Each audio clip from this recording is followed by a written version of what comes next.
VR Holding-ის დამფუძნებელი ნოშრევან ნამორაძე რადიკალებს დაუპირისპირდა. მისი თქმით 12 წელია რომ ბიზნეს საშუალება მიეცა, ამ მოესუნთქა. ქვეყანა 12 წელია სწორედ მიდის, საერთოდ მსგავსი რაღაც გადახვევა არ ყოფილა, პრეტენზია არავის არ ქონია ბიზნესის არც ერთ წარმომადგენელს, რომ 12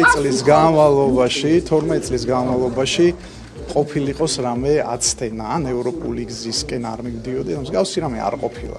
მე 12 წელს დადგა ესე ვთქვათ, ესეთი აღქმის ზოგზოგიერთი პოლიტიკოსების და ზოგზოგიერთი ბიზნესმენების მხრიდან მათ აღქმაში, რომ უცბად გადაუხვიეთ კურსს. აქ ლაპარაკი არის იმაზე, რომ ეს ყველაფერი არის პოლიტიზირებული, ეს ყველაფერი არის სცენარი არის დაწერილი ჩვენ ფარგლებს გარეთ.